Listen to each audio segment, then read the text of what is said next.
C'est assez compliqué de rendre compte de comment s'écrit un scénario, parce qu'il y a des processus conscients et il y a des processus inconscients qui viennent buter les uns contre les autres, et c'est pas facile. Disons qu'il y a toujours évidemment une pulsion très forte personnelle vers un certain nombre de sujets qui correspondent à une partie de votre vie. Et en même temps, c'est très difficile à décrypter pour les autres, parce que c'est comme le travail du rêve en psychanalyse. Je veux dire que le travail d'écriture consiste à malaxer ce matériau initial qui est comme l'étincelle initiale, et à le transformer, et à ne pas le livrer comme ça. Enfin, moi en tout cas, c'est ma manière d'écrire, de ne pas livrer brut les choses qui sont personnelles. Ça ne m'intéresse pas de parler de moi, disons. Mais comme dit Flaubert, Emma Bovary, c'est moi. Le cinéma, c'était vraiment un art c'était le théâtre, c'était la musique, c'était le corps, c'était et la peinture, beaucoup la peinture, l'image, la lumière, le cadre. J'allais énormément avec les opérateurs. On faisait un tour au Louvre longtemps, on regardait plein de tableaux en se disant qu'est-ce qu'il y a de beau là, pourquoi c'est comme ça. On analysait les tableaux qu'on aimait, pas forcément des films. Par rapport au cadre, par rapport à la lumière, par rapport au regard des personnages. Comment se fait-il qu'un tableau, tout d'un coup, vous avez un espace extraordinaire? Quelle est la proportion? Chez Boudin, par exemple, c'est extrêmement intéressant. Quelquefois, il a une bande de terre là, mais quelquefois, elle est haute.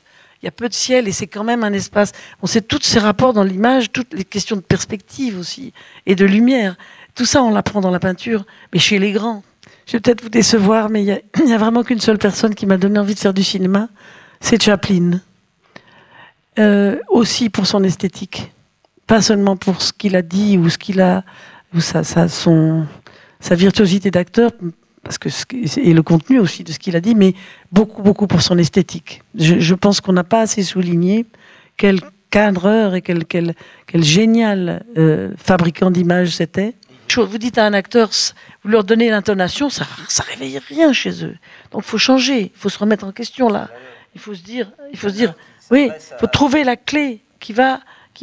Tout d'un coup, il y a un mot qui sort. Ah oui, c'est ça. Et pof, il le joue bien.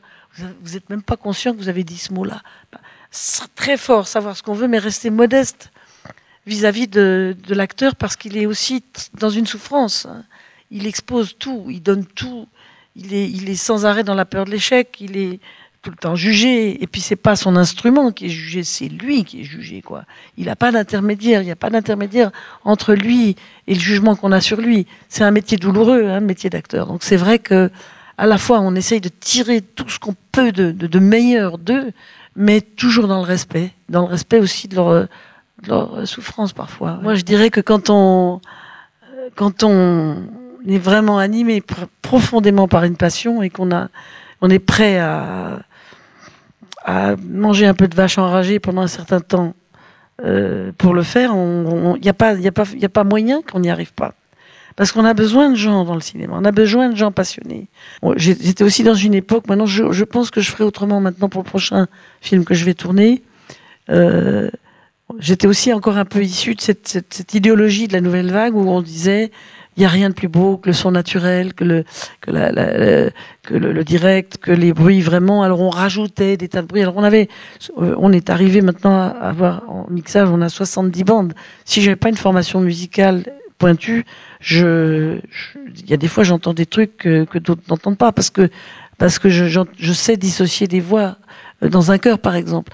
Mais c'est vrai que le bruit, le son, les bandes son qu'on fabriquait, le travail avec le montage son, qui était d'ailleurs à l'époque fait par la monteuse. Hein. J'ai peu employé de musiciens qui composaient les musiques de mes films. J'en ai composé moi-même pas mal.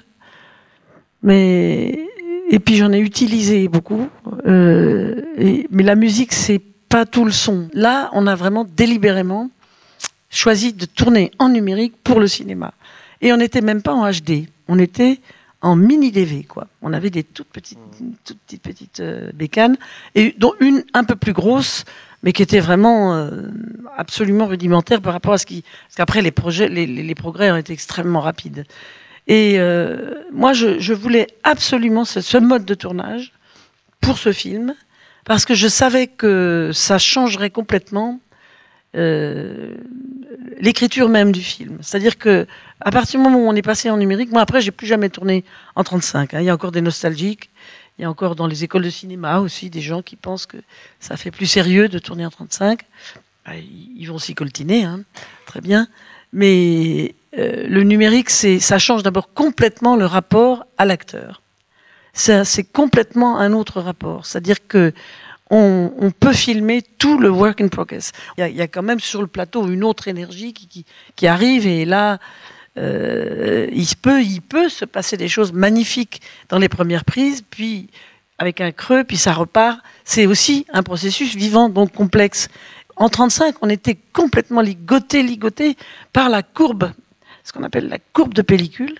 Ça, la courbe de pellicule, c'est ce que vous apporte la script à la fin de la semaine, quand elle a fait le compte de ce qu'on a dépensé en 35, et qu'elle a discuté avec le producteur, et que le producteur vous dit la courbe de pellicule, elle n'est pas du tout celle qu'on avait prévue.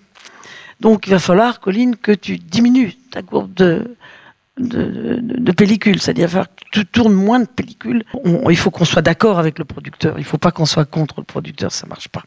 Donc avec le numérique, c'est formidable parce que là, ça coûte 50 balles à la Fnac, quoi, la petite cassette, et là, vous tournez, là, c'était le bonheur, quoi. On tournait tout, les répétitions. Bon, après, l'enfer, c'est le montage, mais quand même, au moins, on a tout le matériel. Parce qu'en plus, KO, il y a beaucoup de décors. Donc on est dans une dynamique extrêmement rapide avec l'équipe. Ils n'ont pas le temps de s'endormir, ils n'ont pas le temps de se retourner. Vous êtes tout le temps en mouvement. Et vous pouvez faire 4, 5, 6 décors par jour, il n'y a pas de lumière. Il y a zéro lumière. Le principal problème en numérique à ce moment-là, c'était d'enlever la lumière. Ce qui m'intéresse, c'est comment la société bouge, vers quoi elle va, et d'accompagner, de comprendre, et d'être le témoin et de le manifester pour les autres, mais pas d'une manière où je dis ce qu'il faut penser, mais plutôt de proposer quoi, des matières à discussion. Et comme lui, il a été choqué par l'attitude des mecs, finalement c'est ça qui est le plus important, c'est ce que ça provoque. Un film tout seul, il n'existe pas, c'est rien, c'est du vent, ça n'a aucun intérêt. Un film, il existe parce que vous le regardez. Sinon, il n'existe pas. Une musique, elle existe quand vous l'écoutez. Vous voyez, c'est l'impact qu'elle a sur le monde qui en fait la valeur. Eh ben voilà, c'est une belle conclusion. Merci beaucoup. Merci.